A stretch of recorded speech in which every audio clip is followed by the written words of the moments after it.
자, 그 다음에 이제 12번 문제를 보도록 하겠습니다. 자, A가 뭐냐, B가 뭐냐, 이렇게 이제 해봐야 되죠. 그렇죠. 그랬을 때 A, C, 그 다음에 B, D, 이렇게 이제 묶여졌죠. 첫 번째가. 자, 문화 변동의 내재적 요인에 해당하는가? 그러면 B, D가 발견, 발명 중 하나겠죠. 발견, 발명. 이렇게.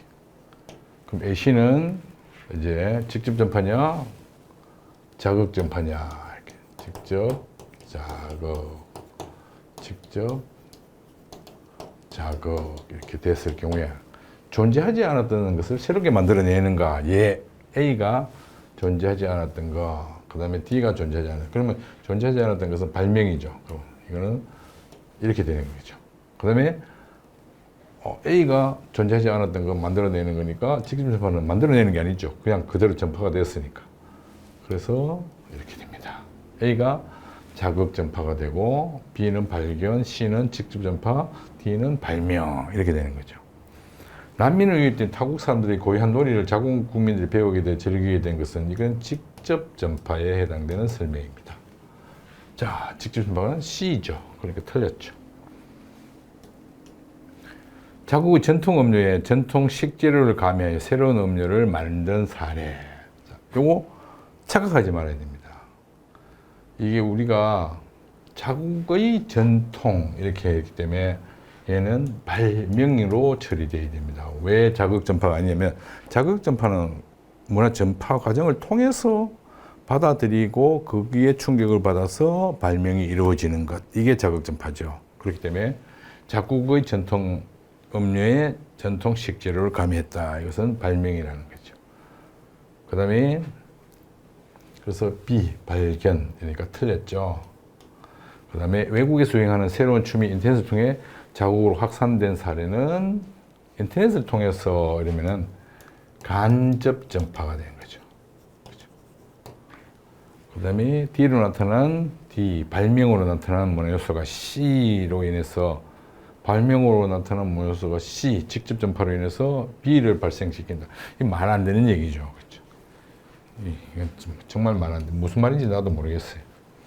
A에서 D는 모두 한 사회에 새로운 문화 요소를 추가하는 요인으로 작용한다. 그래서 모두, 자, 자극 전파이든 발견이든 직접 전파이든 발명이든 이런 문화 요소들은 모두 새로운 문화 요소를 만들어내는 데 영향을 미칩니다. 그죠?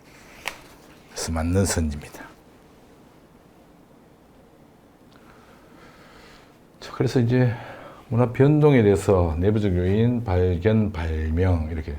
발명에 대해서는 다시 1차 발명, 2차 발명, 이렇게 알아둬야 되죠. 단순한 원리, 그 원리를 또 활용해갖고 새로운 것을 뭔가 만들어낼 때, 문화 요소를 만들어낼 때, 이걸 2차 발명이라고 하죠. 외부 전파에 대해서는 직접, 간접, 자극 전파가 되는데, 지금 책은 거의 많이 고쳐졌는데, 사람에 의한 전파, 이렇게 되어 있는 경우가 상당히 많을 겁니다. 사람도 매개체가 될 수 있다는 걸 생각해야 됩니다. 예를 들어서, 자, 카레라고 하는 거 있죠. 근데 이제 이게 인도 문화인데, 이걸 인도 사람이 한국에 전파했다. 그러면 이건 직접 전파가 돼요. 그런데 영국 선교사가 인도에 가서 카레를 들고 와서 한국에 전파를 했죠. 그러면 이 경우는 간접 전파에 해당된다는 거예요. 그래서 사람이 전파한다고 무조건 직접 전파가 아니라는 점을 꼭 잘 기억하고, 아직 시험을 그렇게 내기는 어렵지 않을까라는 생각이 듭니다. 왜 그러냐면은 교과서가 예전에 사람에 의한 전파 형태로 되었던 적이 있었기 때문에, 한 30년 가까이 전에. 그래서 이게 이제 수정이 완전히 되려면 좀 시간이 걸릴 것 같아요. 13번 사회적 소수자. 자, 사회적 소수자라고 하는 게 뭐냐 이랬을 때 제일 중요한 게 이제 권력의 열세죠. 그죠?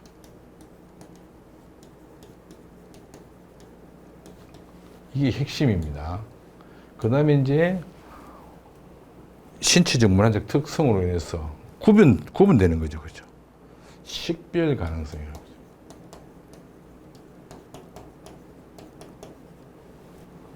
그 다음에 이제 스스로 또 인식하는 그런 집합적 정체성.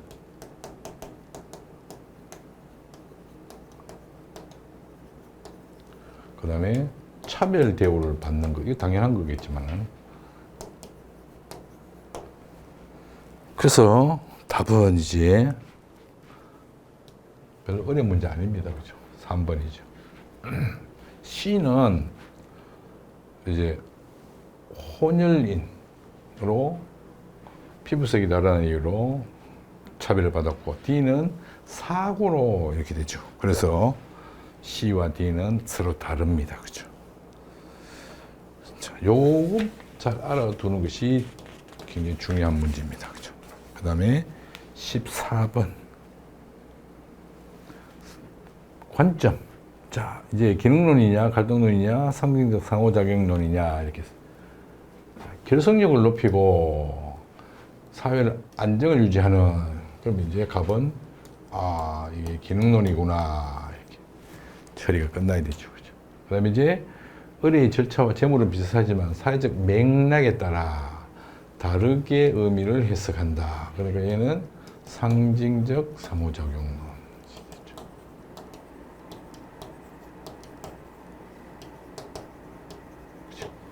그 다음에 이제 피지배층의 기득권층의 통치 수단에 불과합니다. 이렇게 되어 있으니까 얘는 갈등론에 해당됩니다. 그죠? 자, 그러면 이제 개인의 행위 상황에 대한 주관적 해석이 기초하여 이러면 이제 상징적 상호작용론이죠. 갑은 기능론이니까 틀렸습니다. 그죠? 그 다음에 기득권층의 이익을 대변하는 것은 병이죠. 그래서 틀렸죠. 그 다음에 의뢰의 관점은 병의 관점과 달리 집단 간 갈등은 갈등론이죠. 그래서 틀렸습니다. 병의 관점은 갑의 관점과 달리 지배 집단, 피지배 집단, 이 이익이 조화를 이룬다. 이건 이익이 조화를 이룬다는 기능론에 대한 설명입니다. 그렇죠?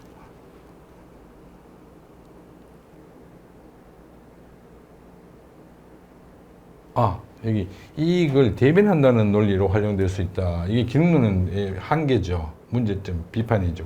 그래서 맞는 얘기입니다. 그죠? 갑의 관점은, 요 부분을 내가 착각을 했습니다. 갑의 관점은 이렇게 해야죠. 자, 그 다음에 이제 병의 관점은 의료의 관점과 달리 병은 갈등론이죠. 사회 구조가 개인에게 미치는 영향을 가볍게 처리한다. 이건 이제 상징적 상호작용에 대한 설명입니다. 그죠? 그래서 틀렸죠. 그러니까 문장을 끝까지 다 읽어봐야 되죠. 자, 기능론. 기능론은 이런 부분이 이제 굉장히 중요한 겁니다. 그죠? 유기전결, 조화, 균형, 협동, 사회적 합의, 사회적 안정. 그러나 한계는 급격한 사회 변동을 설명하기 힘들고 사회 변화에 대해서 다소 소극적이다. 점진적인 변화는 인정하겠지만 급진적인 변화는 인정하지 않는 게 기능론입니다. 반면에 이제 두 번째 나온 상징적 상호작용론, 상징적 상호작용을 통해서 형성된다는 거죠. 상징 행위가 있다는 거예요. 상황 정의가 사람마다 다르고 그 상호작용이 어떻게 하냐에 따라서 다를 수 있죠. 그래서 능동적인 그런 측면이 굉장히 강조되지만 사회 구조의 외재성을 간과하는, 사회 구조가 분명히 영향을 미치는 부분이 있다는 거죠. 그런 부분이 가볍게 처리되는 게 상징적 상호작용론입니다. 그 다음에 이제 갈등론의 입장에서는 지배, 피지배 관계로 서로 대립 상태로 갈등이나 이런 부분을 정상적인 사회 현상으로 보게 됩니다. 그래서 사회 변동이나 사회 운동을 해야 된다, 추구해야 된다라고 협동이나 이런 부분이 가볍게 처리되고 단순화시킨다는 거, 모든 걸 대립 갈등으로 단순화시켜버리죠. 그래서 잘못됐습니다. 그 다음에 이제 사회보장제도. 자, 가가 공공부조인지 나가 공공부조인지 이것부터 알아야 되죠. 가는, 자, 우리가 여기서 조심해야 될 게 뭐냐면 고령이나 노령을 해가지고 장기 요양급여를 이렇게 돼 있으니까 어려운 노인에게 그 앞에 또 함정이 또 있어요. 그렇죠? 그러니까 어떻게? 공공부조인가 보다. 틀립니다. 얘는 장기요양보험은 사회보험에 해당되는 거예요. 그러니까 이제 여기서 혼자서 수행하기 어려운 이 얘기 있죠. 경제적으로 어려운 게 아니고 혼자서 어떤 일을 수행하기 어려운 이 얘기입니다. 그래서 조심해야 되는 거죠. 반면에 기초연금을 일정 수준 이하, 요거는 이제 공공부조입니다. 그죠? 여기서 연금이라고 하는 게 들어가 있으니까 또 헷갈릴 수 있습니다. 그러나 소득 인정액이 이렇게 하면 이제 소득 조사를 해야 되죠. 이 과정에서 낙인 찍히는 문제도 발생하긴 합니다. 그런데 어쨌든 이 경우는 공공부조, 즉 가난한 사람들을 구제하기 위해서 만들어 놓은 사회복지제도입니다. 그랬을 경우에 자 일단 조건부터 A, B 두 지역, 각국은 65세 이상 중 가나 중 해가지고 6배다 이래 되죠, 그죠? 그러면 숫자를 뺐을 때 얘가 중복되는 걸 뺐을 때 6배가 된다 이 말이죠. 그럼 얘를 예를 들어서 A, 얘를 B, C 이렇게 했을 때 B 빼기 C의 값과 그 다음에 A 빼기 C의 값이 비교했을 때 얘가 6이 된다는 거죠. 이렇게 된다는 얘기입니다. 요 얘기가 바로 그 얘기입니다. 그러면 이제 이게 이제 몇 명인지 지금은 비율로 나와 있으니까 표 분석은 지금 뭐 여러분들이 이제 이맘때쯤이면 다 정리가 되었을 거라 생각되지만 다시 한번 해보면 자 우리가 이제 비율로 나뉘는 그 숫자를 어떻게 구하느냐. 자 전체 지역 했을 때 70이라고 하는 게 나오죠. 그럼 전체 지역이 70이라는 게 나왔을 때 68, 76, A지역, B지역 이렇게 나와 있죠. 그럼 A지역, B지역이 얘는 2만큼 떨어져 있고 얘는 6만큼 떨어져 있죠. 그러면 얘가 3배가 더 크다는 얘기입니다. 규모가. 2, 6이니까. 그래서 얘는 100명이라면 얘는 300명이 되는 거죠. 그래서 전체가 400명이 되게 됩니다. 그렇죠? 자, 그러면 이제 인원이 나왔죠. 그랬으면 자, 10%니까 40명이 되는 거죠. 그 다음에 300명이 6%니까 18명. 그럼 여기 디귿은 22명이 되죠. 22명이면서 22%입니다. 왜? 100명이니까. 그렇죠? 22%. 그럼 기역이 얼마냐?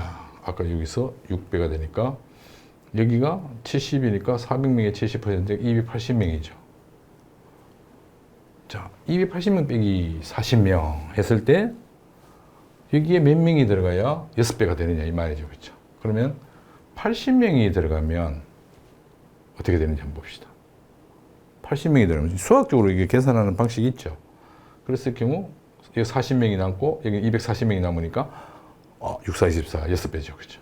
그러면 80명이다. 그러면 몇 퍼센트냐? 20%죠. 80명, 400명, 20%. 이렇게. 그러면 여기 100명은 26%. 26명. 그러면 이제 300명에 몇 명이 돼야 되느냐? 80명이니까 당연히 남는 게 54명이 남죠. 그럼 몇 퍼센트일까요? 54가 18%가 되면 54명이 되나요? 그죠? 18% 이렇게 되는 겁니다. 표가. 그러면 기역이 18. 그죠? 그 다음에 니은이 20. 디귿은 22. 제일 큰 값이죠, 디귿이. 그러니까 1번은 틀렸습니다. 금전적 지원을 원칙으로 하는 제도의 수급자. 이 둘 다가 금전적 지원입니다. 그렇죠? 그러니까 A지역이 B지역의 3배이다. A지역이 B지역의 3배이다. 맞죠?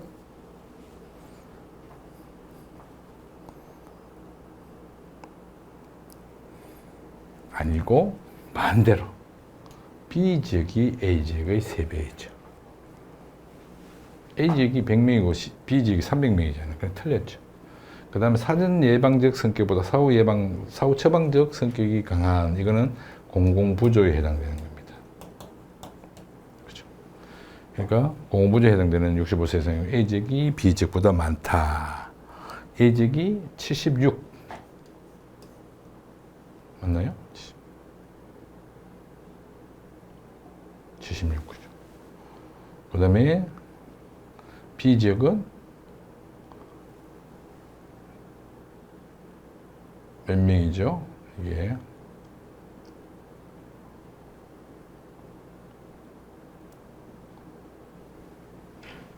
여기 이게 아까 3자를 써가지고 헷갈리네 그죠? 204명이죠 이게 204명. 그러니까 B 지역이 훨씬 많습니다 그죠? 아까 2 해가지고 3배 이렇게 3 곱하기 이렇게 그러니까 3, 6, 18, 38, 24, 204명이 되는 거죠. 68% 곱하기 3을 해야 되니까. 상호부지 원리가 적용되는 것은 얘가 아까 사회보험이라고 했죠. 그죠? 그 다음에 나아가 공공부조고 이렇게 되니까. 상호부지 원리는 사회보험이죠.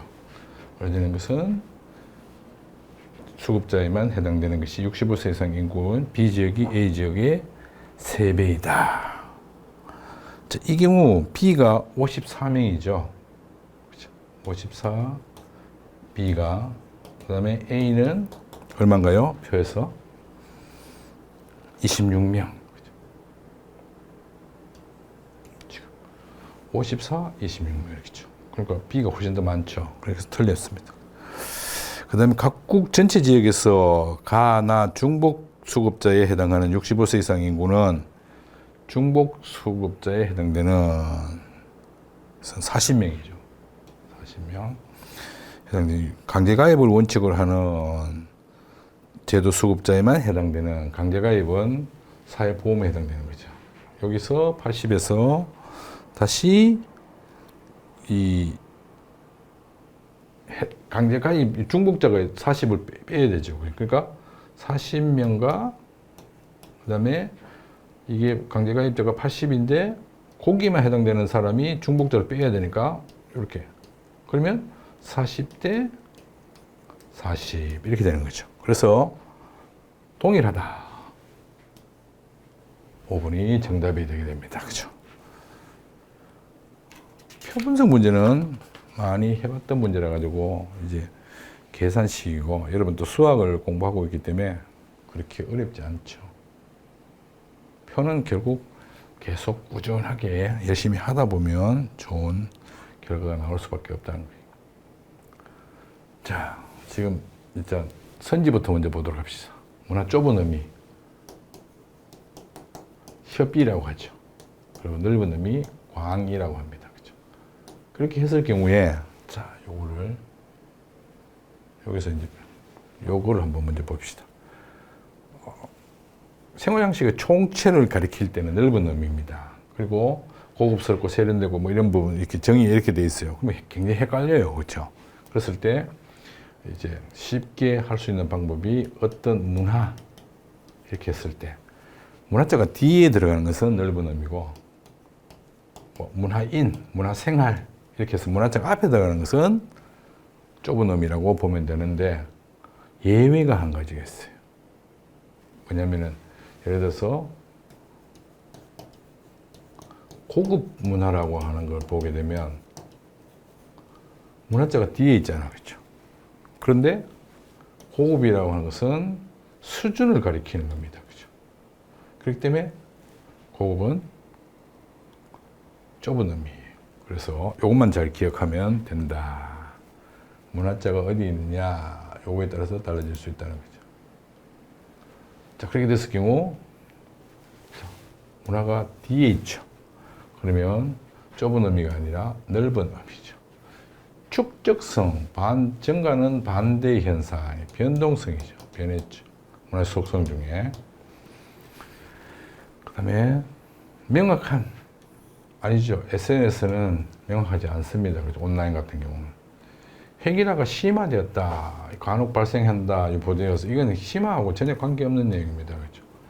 부정확한 정보의 확산일 뿐이지 이 획일화하고는 전혀 관계가 없다라는 거예요. 그 다음에 비업, 법률은 규범 문화죠.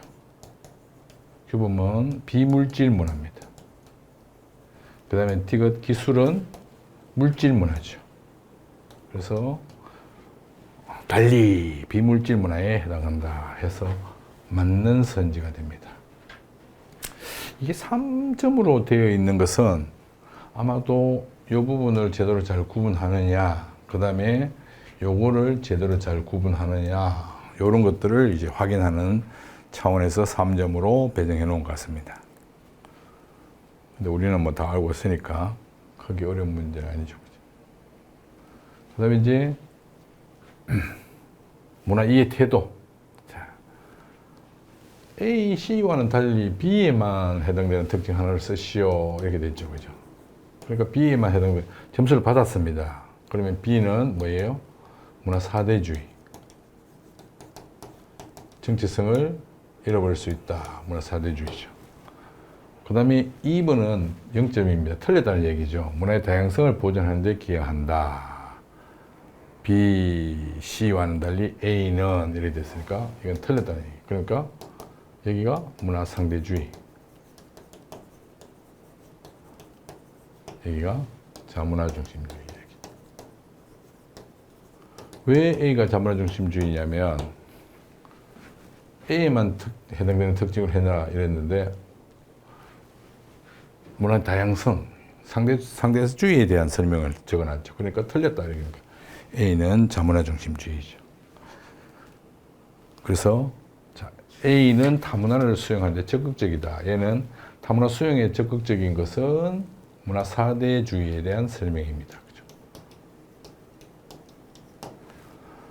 그 다음에 국수주의로 변질될 수 있다는 비판을 받는 것은 자문화 중심주의죠.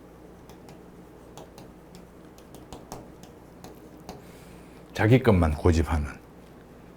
그 다음에 이제 특정 문화를 기준으로 타 문화를 평가한다. A는 C와 달리. 그래서 절대적인 관점이죠. 자, 밑에 한번 봅시다. 문화 이해 태도에서 상대성을 인정하게 되면 문화 상대주의지만 부정하는 경우는 이 자문화 중심주의와 문화 사대주의입니다. 한 가지 관점으로, 한 가지 기준으로 문화를 평가하는 거예요. 그래서 3번이 정답입니다. 긍정적 인식. 이거 조심해야 될 겁니다. 그죠? 뭐냐면, 문화 상대주의도 맞죠. 근데, 자문화 중심주의만 아니고, 문화 사대주의도 맞는 거예요. 왜냐면, 문화 사대주의 개념 자체가 자기 문화보다 다른 문화를 더 높이 평가하는 거죠. 그 얘기는 긍정적 인식, 맞는 얘기죠. 그죠? 그 다음에 C는 문화 상대주의죠.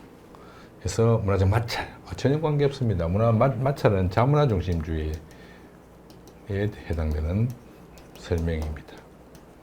그죠? 그래서 3번이 정답입니다. 그 다음, 자, 18번으로 이제 가봅시다. 자, 이 문제가 시간을 좀 많이 소비하지 않았을까? 이번 시험이 그렇게 만만치 않았을 것 같다는 생각이 듭니다. 그래서 자, 먼저 A가 상층이다, B가 중층이면 병국의 구조는, 자, 먼저 병국부터 한번 해봅시다. 1번 병국의 구조는 A가 상층이다. A 완전히 흰색이 상층이죠. 그러면 A가 병국은 25%, 그 다음에 B가 중층이면 B는 약간 연한 거죠. 그래서 25%. 그리고 자연히 하층은 40% 이렇게 되는 거죠. 50%네요. 그죠? 50% 이렇게. 그럼 을국은 어떻게 되느냐? 을국은 이렇게 이걸 하면은 을국은 10%, 그 다음에 B가 중층이니까 50%, 그 다음 40%. 그럼 얘는 완전히 다이아몬드 행이죠. 그러니까 1번은 을국이, 그렇죠? 을국이 사회통합에 유리합니다. 을국이. 그래서 틀렸죠. 병국이 더 유리하다 이렇게 됐으니까.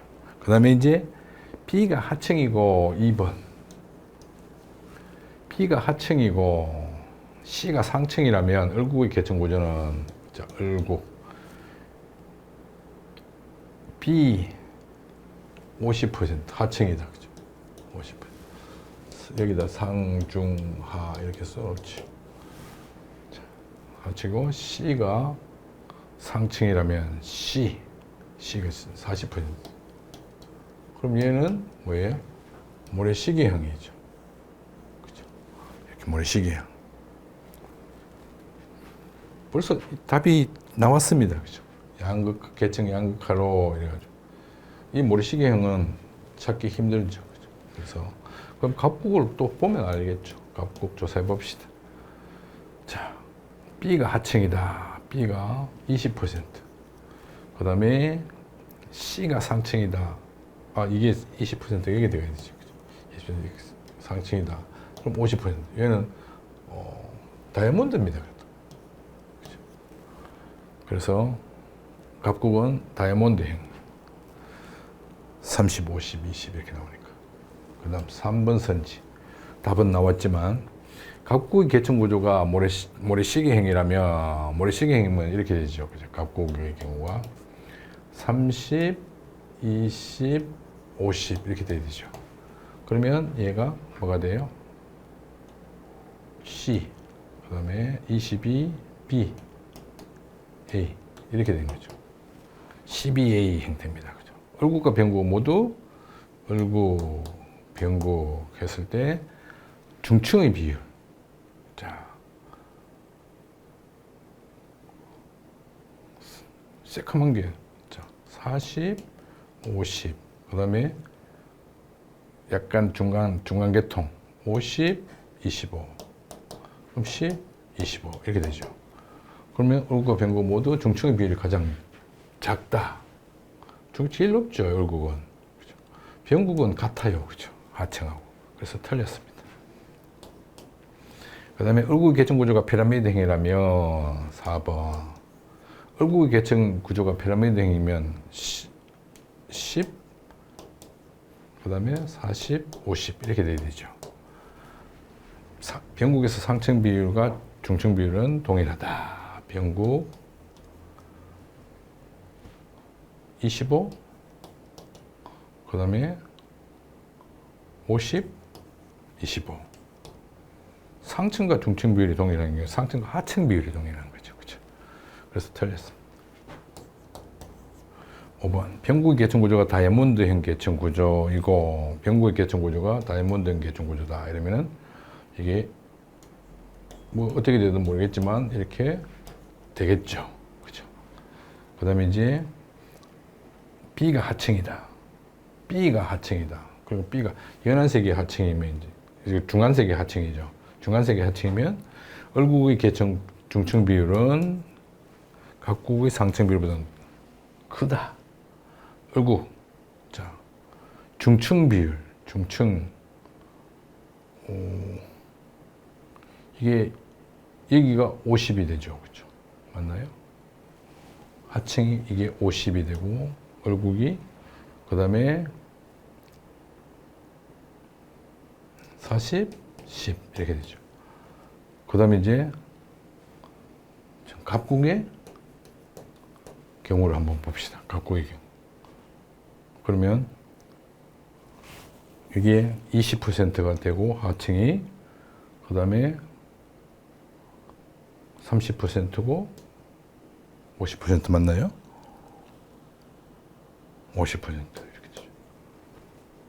그러면 을국의 중층 비율은 갑국의 상층 비율, 을국의 중층 비율은 갑국의 상층 비율. 아니죠. 다르죠. 그래서 틀렸습니다. 자, 그 다음에 19번.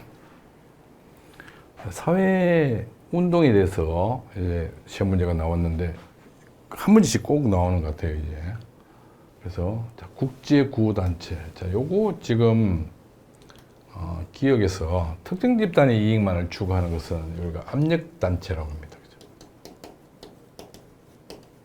또는 뭐 다른 말로 로비단체. 이렇게 얘기하는데 이익단체라고도 얘기합니다. 같은 말이다. 특정 집단의 이익만을 추구했다는 점에서 즉 국제구호단체는 압력단체 아닙니다. 그죠? 사회 문제를 해결하기 위한 단체죠. 그래서 우리가 흔히 뭐 시민운동단체라든가 시민단체라든가 뭐 이런 그 공동이익을 추구하는 그런 단체이기 때문에 특정 집단의 이익만을 추구했기 때문에 이렇게 말하는 것 자체가 잘못된 거죠.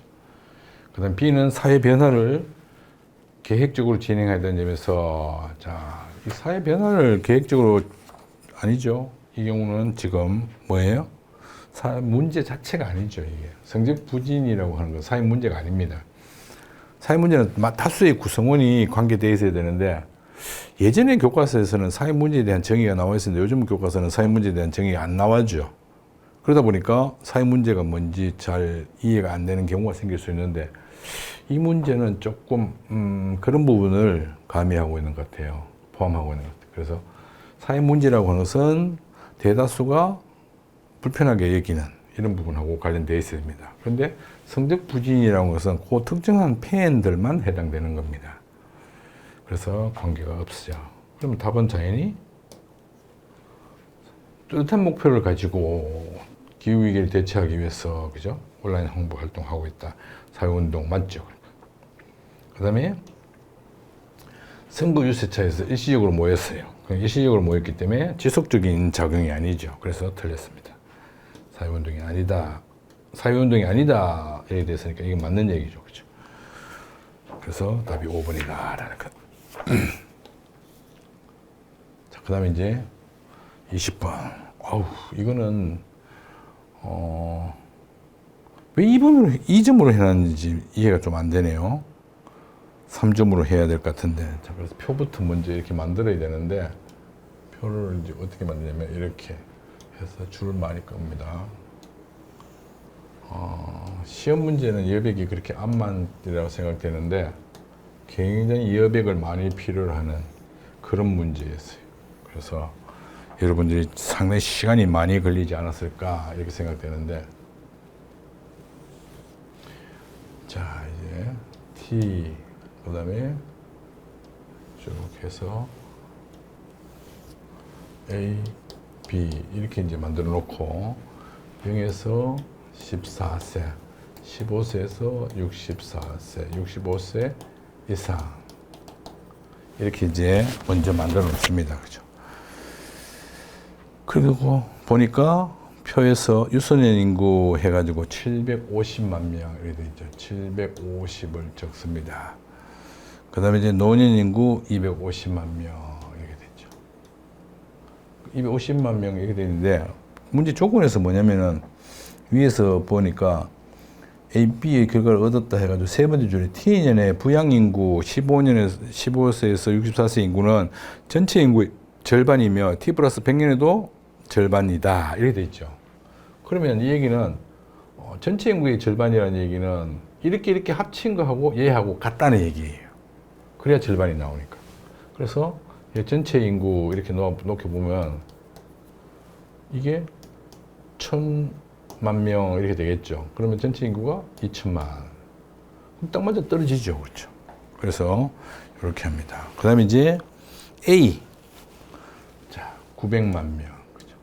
그 다음에 300만 명.